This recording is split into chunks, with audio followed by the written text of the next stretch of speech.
Hey folks, this is Waylon Lewis, and I am here, we're on take 5 now, with Adam Brock. Welcome. Thanks. Great to be here. Thanks for putting up with 5 beginnings to this interview. So if anyone is watching, please comment and say you can see us and everything is fine. And I'm sorry about the bad angle, but we're pretty close as it is. We're happy to be close, but it's, we need someone to film. All right, Sophie's here, so we know it's for real. So, you just wrote a book. And this is a book I think I'm going to be a fan of. What do you do with your daily life? What's your thing? So I kind of call myself a social permaculturalist. So some people, I don't know if everybody's heard of permaculture. It's basically about ecological design, systems thinking, that kind of stuff. So to be a social permaculturalist means to take nature and understanding how nature works and apply it to social systems. So in Buddhism we call that enlightened society. Like trying to find some way for society to work in a harmonious way. Yeah, exactly. And permaculture, maybe it's offensive, I'm realizing, but I think of it as like gardening from a deep understanding of how everything works. Yeah. But it's not really gardening. It's more than that. Right. Yeah. So a lot of people get into permaculture, myself included, through gardening. And you know, permaculture, that word, it started out as like permanent agriculture, but nowadays... Oh, I never even realized that. Yeah. But no, the thing is, so nowadays people are like, no, it's actually permanent culture, because all of the things that apply to the garden are like such a good metaphor for economics and like how you start an organization and self-care and like all of these things that we can learn from natural systems. And because we are nature and nature is us. Exactly. Yeah. I mean, we're animals, you know? Right. Human beings are nature too. So as much as we, try and pretend that we're not, we still follow all of these laws of nature. And so the same principles apply, and it's great. So real quick, before we get to the book, which covers a lot of subjects that are all right up Elephant's alley, and this is someone I'm super excited about. So please, folks, give this a like or love and share it up if you're so inspired to get this, help us get this beyond the choir. But real quick on permaculture, or in terms of gardening or people's backyards, like biking here on the way, one of my favorite big fields just got mowed down and turned into suburbs, like out of some country song or something. And while that's okay, people need homes and all that, you just have this feeling they're going to start planting Home Depot trees and spraying everything with pesticides. And the prairie dogs, there's a beautiful article in the New York Times that you might have read about prairie dogs and their language. Like, they're all going away. And where do the animals go? So what are like 2 or 3 or maybe 3 things that everyone here could do in their gardening, in their backyard, in their going to Home Depot or whatever, that might be more mindful or eco and more fun for them too? Great. So, in permaculture, we love to say the problem is the solution, right? Okay. So things that we think are like a pain in the butt, permaculture, we try and flip it around and say, how can we make that work really well? So one of my favorite examples is like the gutter, right? Your downspout, where all the rain comes out. You have a big rain, you have all this stuff coming out of your gutter, and oftentimes it just like makes it puddle or like gets into your foundation and causes damage. Well, a lot of permaculture people redirect that water, maybe just digging a little trench, or if you have a slope, moving it down the slope and into like a specific garden bed that you've designed to absorb a lot of water. So when it rains, it's like holding all that water, it's growing your plants, they're getting twice as much as they otherwise would. And that's so good in so many ways. It stops flooding, like the natural runoff, instead of having cement everywhere, it absorbs water. Yeah, Laura Ruby, who you probably knew. Totally. Love Laura. Good mutual friend. That was something that really stuck with me, that gutters are actually kind of a bad design because you're losing all the water too quickly. It overwhelms our own water treatment systems sometimes, and then and then we're watering the yard in the middle of the day, or hopefully at 4 a.m. or 2 a.m. or whatever. But yeah, this gutter system, it saves you water, so your water bill is lower, you're not wasting as much water, and then the water that would be a problem is now a solution in your veggie garden. And then what are like so let's talk about dandelions, pesticides, stuff like that. Totally. So that's a great example of the problem is the solution, right? So no doubt dandelions, there's a place for them, and some places might not be the best place for them. But, dandelions are an amazing, amazing herb, right? They have all kinds of medicinal properties. They have valuable properties for the soil. Do you mean the leaves or the flower? Or all parts of it. All parts. Yeah, like the root you can dry and roast and use as like a coffee substitute.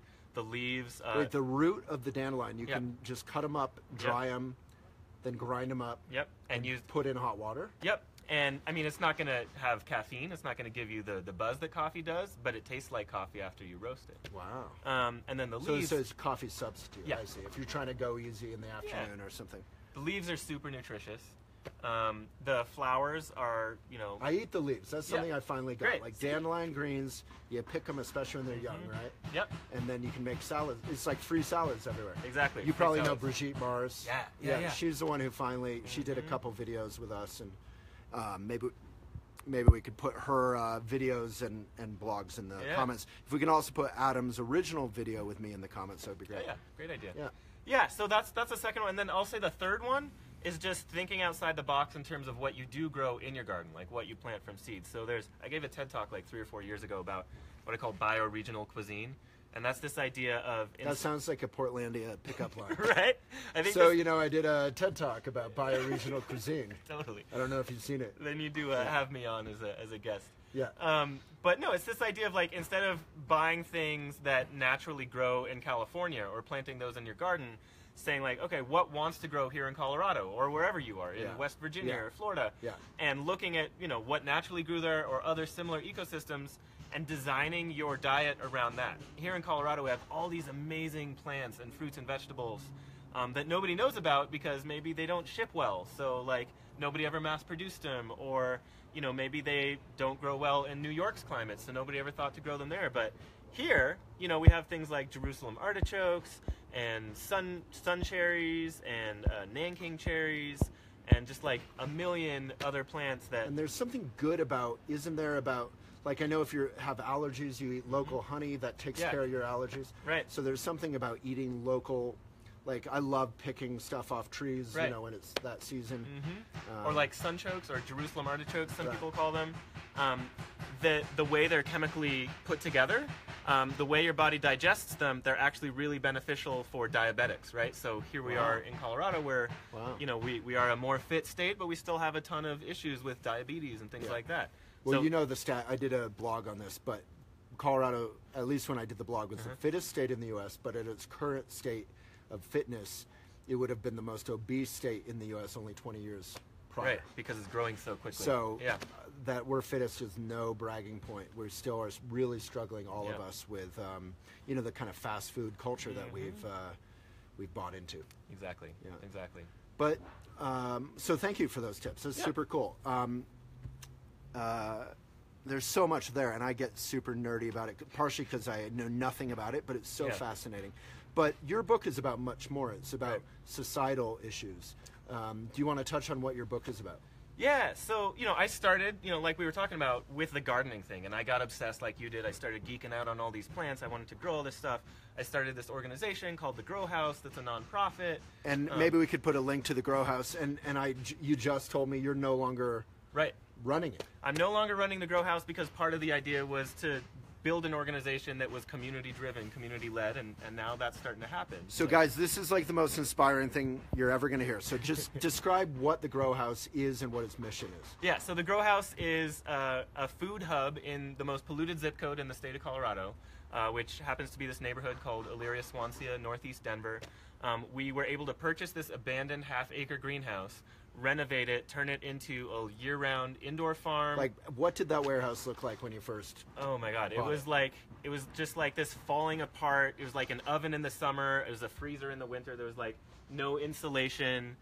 There was like this gross, asbestos on the walls. And what are the food and safe education opportunities for children in that neighborhood at that time? Oh, at that time there was like nothing, right? Yeah. Like there were no grocery stores, there was barely even any corner stores. So it's what we call a food desert. Right, it's what a lot of people call a food desert, exactly. And unlike a lot of models of this sort of eco, organic, sustainable food where it's very Whole Foodsy and very kind of, which is great, but it's very... It's only accessible to people with a lot of money. It's a bit privileged generally. So unless you're going to the bulk aisle and doing it smart, which you can do.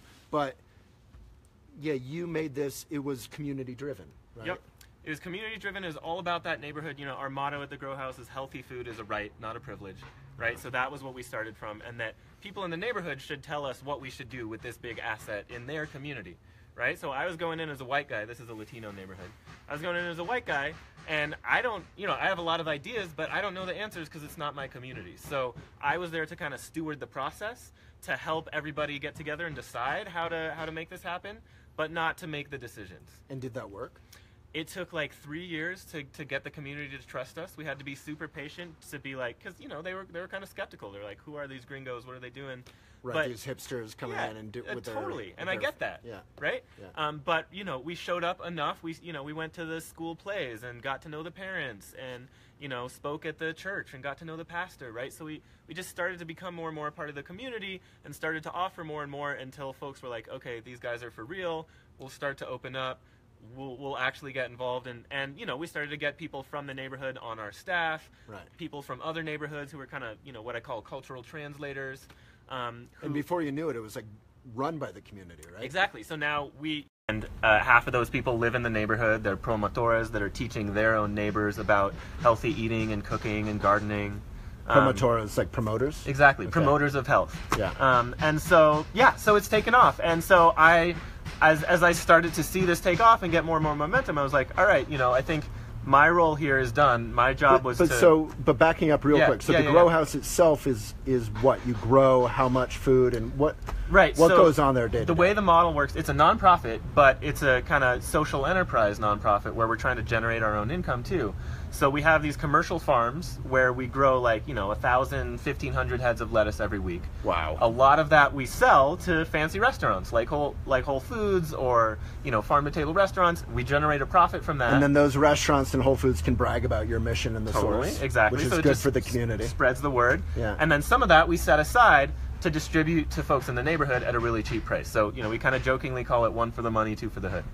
Yeah, it's sort of Robin Hood-ish, isn't it? You're making money, but in a cooperative way without having to shoot anyone with arrows. You're making money off of the richies. Yeah. And they get to feel proud that they're giving money to a good cause, and they can be ambassadors for what you're doing. And then you can sell...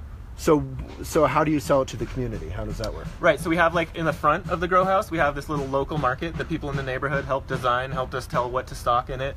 And so we sell our own food that we grow, but we also buy a ton of food from local farmers, support them, the stuff that we can't grow. And so it's basically like a little corner store, but all healthy food. And then there's 2 prices. So if you live in the neighborhood, you get a special discount, super, super cheap. If you live outside the neighborhood, it's slightly higher. It's still lower than, Whole Foods prices for really top quality food. Right. So you're still supporting... So is it actually accessible financially? Oh yeah. Yeah, totally. I mean, you wouldn't believe especially the neighborhood deals, what people can that's what I mean. Yeah, feed their family of 5 for $30 a week. Wow. Yeah. So I guess this obvious question, which you must have explored, but what I would want to do is just Kickstarter this and ask you to the next 10 years of your life, with all the people you've already worked with at GrowHaus, have a GrowHaus in every 10th community in the U.S. Why wouldn't you want? And of course, all of them would be different, maybe even different names, and they adapt to their local neighborhood. But why wouldn't you do 200 of these? Well, and I think we ought to, but again, it's I think you nailed it when you said that each one would be different, right? Right. And I felt like I was the right person for this GrowHaus in this community because of the circumstances, but what's the same in every community is the process, and that of going in and listening, going where it's needed. Yep, and really designing something that generates some of its own income, that makes use of all these that creates a whole system instead of this one thing that grows and grows and grows. Right. And that's where the book comes in. But there must be 1,000 food deserts around the U.S. or... Yeah, even more. I mean, there's urban ones, there's rural ones, there's Latino ones, there's black ones, right? Right. So there's all different kinds. And I have worked with... There's probably white ones, right? I mean, totally. That was a big issue for a lot of Trump supporters, is what about us? We're left behind. Exactly. We're losing our jobs. Yeah. So I've definitely worked with a lot of other food deserts in the state. I work closely. There's an amazing organization in Southwest Denver called Revision. They're starting a co-op. Montbello is a neighborhood in Northeast Denver that I've worked with. But if I can find a billionaire who wants to fund this for 10 years, would you? Or I mean, this sounds like this is the Justice League, but for actual the planet we're actually on. Totally. Not Marvel. Yeah. No, and so I'm in. I'm down to help. And part of the reason why I wrote this book is to document the process, document how I came to this model, and what the different elements of success are, so that they don't even need me to come in and consult for them. They can pick up the book, read it, and start to figure it out for themselves. Well, without being self-deprecating, like I've worked with Steve Fenberg, is a good friend. I was on the board of New Era. Like and starting Elephant myself. Like I've seen how much work it is. Yeah. I mean, we need someone crazy like yourself who's willing to like, and you wouldn't do all the work, but head it up in different communities. I mean, this seems like such a needful thing, right? Yeah. But okay, so book. So your book is about how to do this everywhere. The book is about basically, because what I realized, right, is like I was geeking out on all these plants. I'm like, okay, growing all the food is the easy part. The hard part is getting the people to get along, getting people to understand the vision, getting the economic stuff to work. I mean, it's so fantastic because the sort of patriarchal Western model of this is like, even well-intentioned. It's like, we're going to go in and help, like in Africa is the cliche. We're going to pour $1 billion bucks, whatever, in here, and then we're going to leave. And then, you know, it breaks down or it's not what the community wanted or needed. It's that handout model. Right, and it's not listening. Like you actually went in and listened, which takes a lot of both confidence in a kind of humble way and humility, straight up humility. Yeah, and flexibility. You know, like what I call it, and for me this is kind of a spiritual thing. I came up with this on a trip to India, that it's like, it's about intentions, not expectations. Right? Right. So you're mission driven but not goal driven. Right. You know what the overall results you want to accomplish, but you don't go into it saying this is how we're going to accomplish it, and it has to be this way or it's not going to work. All right, we may have a brief volume commercial break, so just take a deep, meaningful breath if it gets really loud. Okay. So yeah, we went into this as flexibly as possible, saying, okay, we want the community to be engaged, we want this space to come to life. We probably think it has something to do with food, and beyond that, we want to be as open-minded as possible to let the community drive this process. Yeah. So the book, what are, say, the 5 or 6 or however many subjects of the book? Totally. So go for it. Make some noise. Yeah, you're good. It won't go on for too long, right? Yeah, that's fine. Yeah. So some of... Go for it. No problem. So some of the main topics in the book, there's kind of 5 main themes. One is the kind of big picture philosophical stuff. That's how it opens. Then the next one is about patterns of justice and resistance. So, you know, that's where we talk about kind of sticking it to the man and how we do community organizing and, you know, a lot of what people in our community are doing the last 6 months since November. Then the third pattern is, I call it organizations that live. So it's about how do we create organizations that work like living systems, that evolve and grow and change. Oh. So fascinating. Like from a Buddhist point of view, all things, and I know you talk about this. Just take a deep breath when it gets loud. Is interdependence, right? Yeah. Is everything is interdependent. Everything's connected. It's like the John Donne poem, you know. No man is an island. Right. You take a piece of the island away, and it if you get hurt, it hurts me. And but also impermanence. Right. No fixed, solid idea. Right. Yeah. So recognizing that an organization, like an organism, is always going to be evolving and changing, and it has its own life cycle. So then there's a section about kind of businesses and kind of economics. I call it kind of like post-capitalist economics. How can we exchange in a way that's not exploiting? And then the last... How can we do well and do good truly, which has been explored a lot, but... Right. Totally. Yeah. And so this is just kind of bringing that permaculture ecological perspective to this ground that, like you're saying, is pretty well covered. And then the last one... Well covered, but still not happening. People still not happening. Still have the idea that people are always pushing me with elephant, like, you guys gotta, you know, you gotta compromise. You gotta cut some corners. Totally, right. Go after the money, you know, you have to, and that'll fund something good. But then you never get to the point where you're doing good because Exactly.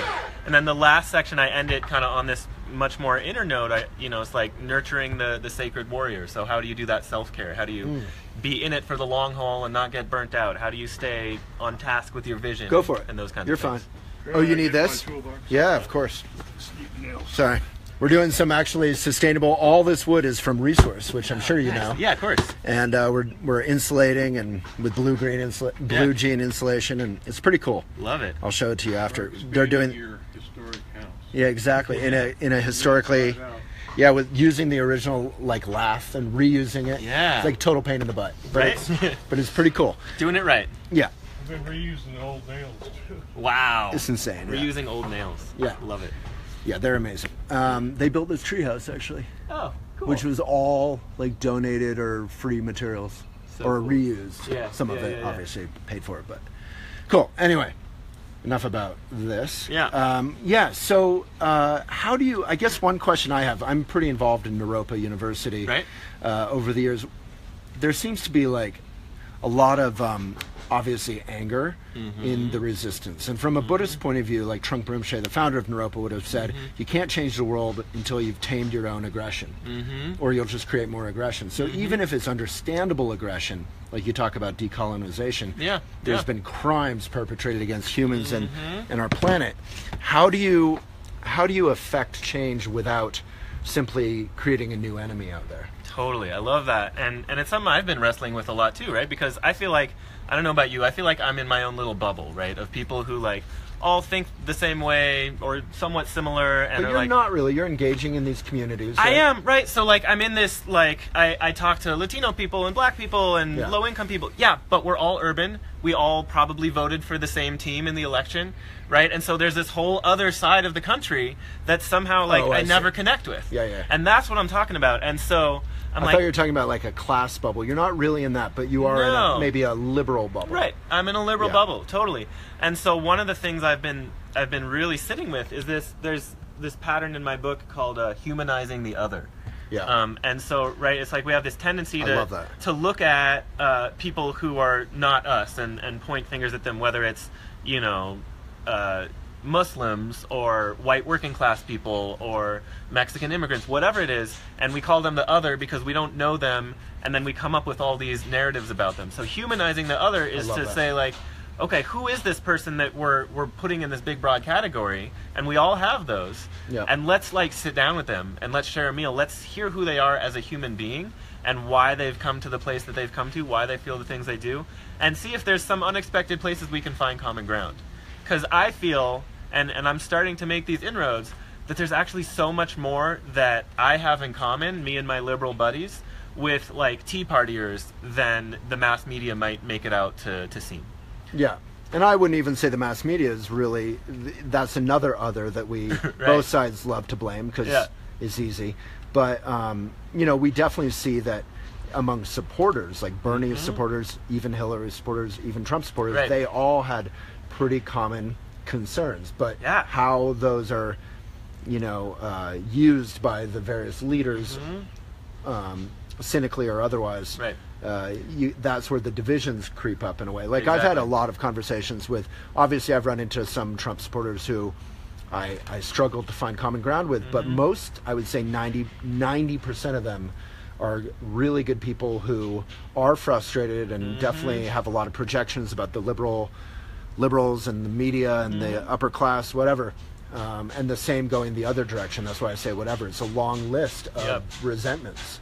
But if you actually talk, people become really nice and soft pretty quickly. I had this amazing opportunity. I was contacted by Colorado Public Radio a few weeks ago to have literally this conversation with 6 people in a room, 3 Trump supporters, 3, as it was, Bernie supporters. And we all shared a meal and just like talked about the issues. Just sharing a meal alone is huge. Right, totally. Yeah, and I would say, you know, in my experience, a lot of Trump supporters have questions about Trump, aren't necessarily, wouldn't even call themselves, like my father is more conservative, he would not call himself a Trump supporter, but he would, I think his voting record would show a conservative, but, you know, so they may even be critical of certain things Trump did, and as a liberal, I was critical of things Clinton did, or what have you, et cetera, et cetera. But so, what are the themes in your book? I see you have some notes that I'm keeping you from. Totally. No worries. Yeah, so I mean, I think that's a big part of it. And to me, like, to bring it back to this, like, you know, conservative, liberal divide that we seem to think we have, one of the things that I think both sides have in common, that I talk a lot about in the book, is this idea of taking things more local, right? So for conservatives, like, they're demonizing big government. They think it's like these massive welfare programs that are a big part of the problem. And I can see where they're coming from because they're kind of inefficient and things like that. And then meanwhile, liberals demonize corporations, these massive like market forces that are the problem. And what I'm saying is, whether you're talking about government stuff or economic stuff, like, I feel like the key to thriving communities is bringing things down to a human scale, where people in one community, whether it's liberal or conservative or both or whatever, is that we're as much in control of our livelihoods, our economy, our resources as possible. And I lay out a number of different ways that I could see that happening. But there's this principle called subsidiarity that's actually from the Catholic Church, of all places. Subsidiarity, and it's saying, like, power should be held at the smallest practical level. And that's not a principle we currently follow, but of all people, I've heard, like, Paul Ryan talking about this recently. You know, so... Well, I mean, what I would say as a liberal is that conservatives love local power. Redford? We're having a squirrel encounter. You know, conservatives love to say local power when it's convenient, but when it's not, they want to outlaw gay marriage everywhere. Sure. And on liberals' part, we love local, except for unless it's like Airbnb or whatever, and it's the sharing economy, and it's killing a lot of local institutions. Then we're like, yeah, to hell with it. Right. So everyone uses it when it's convenient. But what's your way to bring everyone together around local? Yeah, so my take on it is that, you know, first of all, we live in a time, in a society where the way things are set up, we're separated from each other, right? So we don't necessarily know our neighbors. We commute to work often in cars where we're like, and... We don't have the beaver cleaver kind of, you know, hopefully with some racial and gender equality thing where kids can run around safely and you can bike to school or bike to work or walk to whatever. Right. And so recognizing that, you know, we're not going to go back. We're not going to go back to some imagined past, whether, you know, there's positive or negative things about that. But I think we can go forward in ways where we take advantage of the amazing technology and tools we have connecting around the world like we are now, but at the same time really putting more intention into literally building, you know, hyperlocal communities where we live. And I'm not even talking about like the community of Boulder. I'm talking about like this community of like where we're at on this block and like who all is here, and let's start a potluck. And like, when's the last time all the neighbors on this block ever hung out? Right. For anything. Like, we got flooded, as you remember, like in 2013, right? Yeah. Like 4 years ago, and the whole neighborhood came together. It was like, it was incredibly moving, and everyone, we've all been closer since then. Yeah. Probably my first 5 years here, we rarely, you know, I talk with people in the alleys when you run into them, but and so like big stuff. Another big theme, and that's totally a conservative value as well. It's like community and family and connections. And another big theme that I talk about in the book is this idea of like the commons, right? Of like restoring the commons, because I think what's happened is we use the commons is like a shared resource that people in a community manage for themselves. There literally used to be, like, and still kind of is by name, the Boston Commons or Halifax Commons, where everyone would graze their sheep and hang out and, you know, talk about the weather or whatever. So so that's like a physical space that's a commons, but then there's also like commons of, like, Wikipedia is a commons of knowledge, right? The people who are maintaining Wikipedia are the users of Wikipedia. There's like all kinds of commons that they're not controlled by the state, they're not controlled by the government, and they're not controlled by the free market. They're controlled by the people. And so there's a million ways that we can actually build healthy, successful commons that make our communities, that meet our real communities' needs. And so the GrowHaus, right, that we designed that to be a commons where the people in the neighborhood were making the decisions about how their food was getting there. It can make good money, it can be a great service, but it's not profit driven. It's there for the community first. Right. So it makes profit to serve the community, not the other way around. Right. Yeah. That's a fantastic concept to think about right there. Yeah. Because there's nothing, that's another weird false divide, is there's nothing wrong with making money, and a lot of good businesses should make money, but money shouldn't be the first objective. Yeah, right? Exactly. It comes down to like what is the purpose of the organization? Are you there to make money and just selling a bunch of goods and services so you can make more? Or are you there to make a difference and selling things so that you can make money in order to sustain making a difference? Right. So I'm running out of juice on the phone. So what are a few other themes that your book and the book is in the comments. I encourage people to check it out, and we'll put it in the comments in the blog and everywhere. So maybe I'll end with kind of bringing it back down to a couple different things that are on more of a personal level, right? So this is all really big and philosophical, but on a, like, what can you do as an individual? Right. One of the things I talk a lot about is the edge of change. So this is the idea, like every one of us, no matter who we are, if we're interested in making the world a better place, we have this vision of what we want that world to be. And again, you know, to harp on that theme, conservatives, liberals, rich, poor, we all want to make the world a better place. We all want to have a safe and happy life. Right. So what I ask people to do in the book is actually lay out that vision, write it down, talk to people about it, be as specific as possible. What is that vision that you want? And then Venn diagram style, like what is the like kind of set of things that are in your community or on the political discourse that's currently like acceptable, like that are within the range of like acceptability, and find where is the overlap between those two things. Yeah. And that's where you need to focus as much of your energy as you can. Love it. And then as much as possible, like pulling that window wider and wider, right? So like start with what people are okay talking about, and then like once you make a success with that, be like, okay, well here's another thing that's also part of my vision that's like one step removed from that. Right. So let's bring more people along into that. So that's this idea of like how do we start where there's overlap, where we can relate to people, and then slowly expand that window. And then the other thing, which this is a great kind of example of how I'm using nature to understand this stuff, I call it commitment pruning, right? So do you have fruit trees? Do you grow fruit? Well, everything I've planted with Laura's help has Yeah. been edible. Yeah. Okay, great. So for people who grow fruit trees, you know that like to get the best, biggest, juiciest fruit, you generally have to like prune your trees like every year, every 2 years, something like that. Because otherwise the branches get like all tangled in each other. They don't Right. get enough light. The fruit's kind of small. Right. And so, you know, at first glance, it's like, oh, I feel so bad like cutting off this big Yeah. branch, but you know you have to do it to really have a healthy tree. Yeah. So commitment pruning, it's like that, but with what we've committed to, what we have going on in our lives. Like every so often, whether it's once a year, every 2 years, whatever, you have to look back and say like, okay, I've spread myself too thin. Yeah. Like, what are the things that are actually serving me? Yeah. And what do I need to prune back so that the things that are remaining are going to have bigger and more vibrant and tastier fruit? I love that. And so, you know, it's... And in our speedy, like smartphone-driven, Yeah. kind of incessant activity / watch Netflix for 3 hours society, doing nothing or doing less, simplicity is a great joy. Like that moment Yeah. when you fully enjoy your coffee or your dandelion root tea. Those are the great moments where you can actually relax and not burn Yeah. out, right? Right, and we need those times of rest. And for me, the hardest thing I've had to learn is how to say no.